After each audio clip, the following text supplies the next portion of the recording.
Hello, I am Dr. G.S. Lamba, Chief of Gastroenterology and Hepatology at a multi-speciality hospital in Delhi.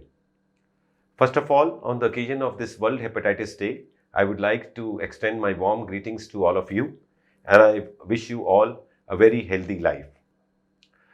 Now, the theme for this year's World Hepatitis Day as given by WHO is I can't wait, यानी कि मैं और इंतजार नहीं कर सकता। और ये बात बिल्कुल सही है। आज जब दुनिया में 350 million people are suffering from hepatitis, मैं और इंतजार नहीं कर सकता। आज जब हर 3 सेकंड में एक डेथ हो रही है जो हेपेटाइटिस रिलेटेड कॉम्प्लिकेशन से है, तो मैं और इंतजार नहीं कर सकता।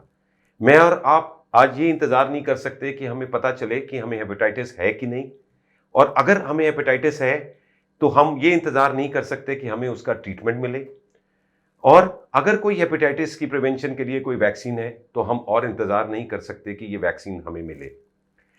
मी and you, we, everybody, we all want a hepatitis free world, और WHO ने ऐसा कहा है कि by year 2030 the world would be free of hepatitis B and C.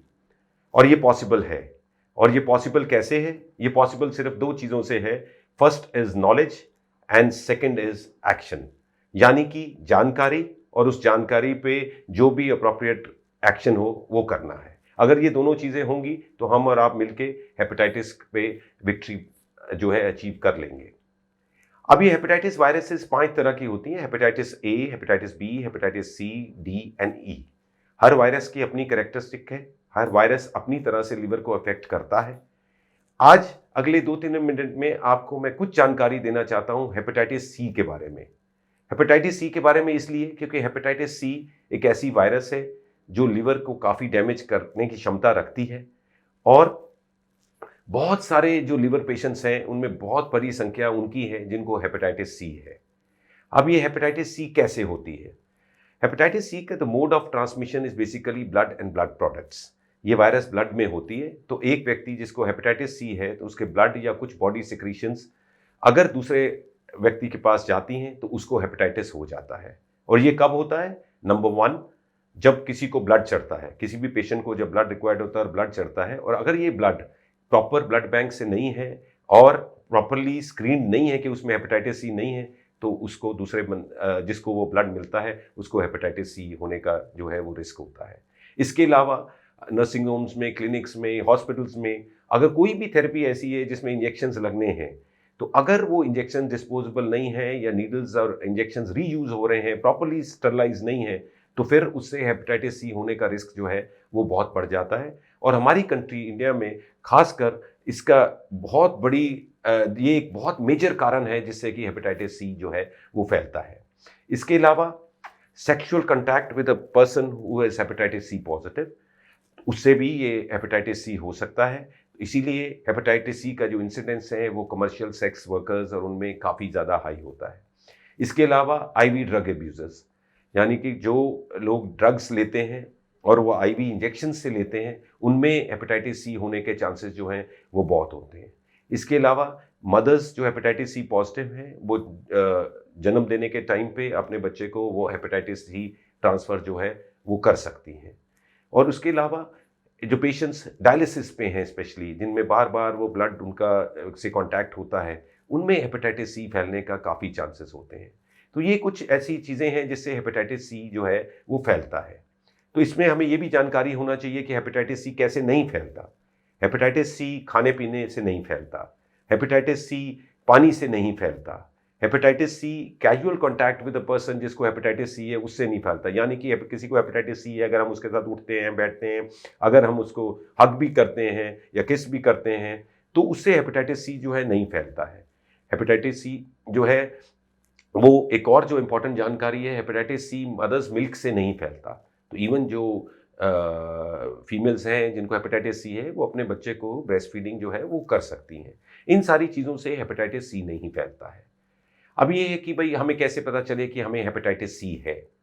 Unfortunately जब हेपेटाइटिस सी होता है तो सिम्टम्स कोई खास नहीं होते, थोड़ा सा बुखार होगा, भूख नहीं लगेगी, वॉमिटिंग होगी, जो किसी भी इलनेस में हो सकती हैं। कभी कभार जॉन्डिस भी हो जाता है जो कि काफ़ी माइल्ड होता है। तो इसलिए हेपेटाइटिस सी का पता नहीं चलता ये कब हुआ, बट एक बार ये वायरस जब आप में घुस गई, किसी भी पेशेंट के बॉडी में चली जाती है, तो फिर अगर ब्लड में वो एक्टिव है तो वो फिर लिवर में पहुंच जाती है, और अगर वहाँ एक्टिव है वो, तो धीरे धीरे अगले 15-20 साल में वो लिवर को पूरा डैमेज कर देती है। और जब लिवर डैमेज हो जाता है तो फिर बहुत से सिम्टम्स आते हैं, बट अनफॉर्चुनेटली तब तक बहुत देर हो चुकी होती है और लिवर डैमेज हो चुका होता है। लिवर डैमेज के सिम्टम्स जैसे कि कॉमन सिम्टम्स यही हैं कि भाई पैरों पे सूजन आना या पूरी बॉडी पे सूजन आना, जॉन्डिस होना, ब्लीडिंग टेंडेंसीज होना, कहीं ना कहीं से बॉडी से ब्लीडिंग होती है, शरीर स्किन पे छोटे छोटे ब्लड के धब्बे पड़ जाते हैं, खून की उल्टियाँ आती हैं, या पेशेंट बार बार जो है वो अनकॉन्शियस या बेहोश हो जाता है। ये सारी चीज़ें लिवर ख़राब होने से हो सकती हैं। बट मेन चीज़ ये है कि ये जब सिम्टम्स आते हैं तब तक लिवर बहुत ख़राब हो जाता है और बहुत ज़्यादा मदद हम फिर पेशेंट की नहीं कर सकते। इसलिए the main message here is early diagnosis.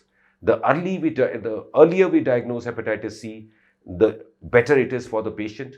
And in fact, in early stages, we can totally cure hepatitis C. So अगर हम ट्रीटमेंट की बात करें तो कुछ साल पहले तक ये होता था भाई इसको तो हेपेटाइटिस सी हो गई है, काला पीलिया हो गया, अब ये इंसान बचेगा नहीं और धीरे धीरे इसका सारा लिवर खराब हो जाएगा।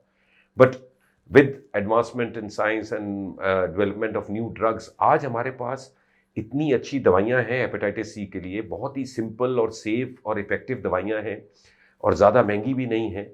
और उन दवाइयों से घर बैठे बैठे पेशेंट के एक 3 महीने के कोर्स है जिसमें उसको एक गोली खानी होती है, तो 3 महीने के अंदर अंदर हेपेटाइटिस सी जो है वो क्योर हो जाता है, और cure rate is more than 90%।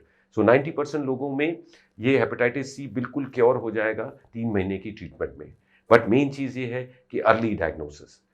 अब अर्ली डायग्नोसिस कैसे हो, तो वो भी बहुत सिंपल है। हेपेटाइटिस सी के लिए एक सिंपल सा ब्लड टेस्ट होता है, उससे पता चल जाता है कि हेपेटाइटिस सी की एंटीबॉडीज बॉडी ब्लड में है कि नहीं, और उसके बाद हम कुछ स्पेशल टेस्ट करा के उसके बाद ये पता लगा लेते हैं कि कितनी मात्रा में हेपेटाइटिस सी है और कौन सा उसका जीनोटाइप है और कितना उसने लिवर डैमेज किया है। ये भी बहुत ईजिली आजकल असेस हो सकता है। अल्ट्रासाउंड, एंडोस्कोपी और फाइब्रोस्कैन, इन सब के बेसिस पे हम बड़ी ईजिली ये पता लगा लेते हैं कि हेपेटाइटिस सी ने कितना लिवर डैमेज किया है, और उसके बाद ट्रीटमेंट के बाद हेपेटाइटिस सी को बॉडी से कम्प्लीटली जो है वो निकाला जा सकता है।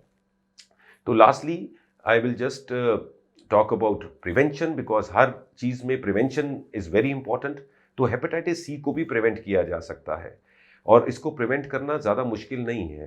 अनफॉर्चुनेटली हेपेटाइटिस सी के लिए कोई वैक्सीन आज की डेट में नहीं है, बट कुछ ऐसी चीज़ें हैं, कुछ ऐसी प्रिकॉशंस हैं, सिंपल प्रिकॉशंस हैं, अगर हम वो लें तो हेपेटाइटिस सी से बचा जा सकता है। जैसे कि मैंने कहा कि कभी भी किसी को ब्लड की ज़रूरत हो तो हमेशा रिकग्नाइज ब्लड बैंक से ले, और वो ब्लड हेपेटाइटिस बी और सी के लिए टेस्टेड होना चाहिए। उसके अलावा कभी भी इंजेक्शंस लेने हैं तो always use disposable syringes, reuse syringe या वो नीडल्स को नहीं इस्तेमाल करें। थर्डली, जो लोग इस आईवी ड्रग अब्यूज़ जैसी गलत आदत के शिकार हैं, तो इसका ट्रीटमेंट हो जाता है और जल्दी से जल्दी इस आदत से उनको जो है वो छूटना है। एक और चीज़ जो हमारे सामने आजकल बहुत आई है वो है द हैबिट और the fashion, I would say, of getting body tattooing और बॉडी पियर्सिंग डन। टैटूइंग बहुत लोग आजकल कराते हैं। अब इसमें ध्यान रखना है क्योंकि टैटू जो होता है वो नीडल्स और मशीन से होता है, तो जहाँ से भी आप टैटूइंग करा रहे हो आपको ये इंश्योर करना है कि वो नीडल्स किसी और पर्सन पे ना यूज़ हुई हो और वो प्रॉपरली स्टरलाइज सारा इक्विपमेंट हो जिससे ये हो। हमने देखा है कि इससे काफ़ी आजकल हेपेटाइटिस बी और सी इससे भी काफ़ी जो है वो ये फैल रहा है। तो we have to be careful about these things also. तो ये बहुत ही सिंपल प्रिकॉशंस हैं, अगर ये हम प्रिकॉशंस लेंगे तो हेपेटाइटिस सी से काफ़ी हद तक जो है वो बचा जा सकता है। सो in the end, I would like to wish you again, I wish you all a very happy, good health and a healthy liver, क्योंकि liver है तो life है। Thank you.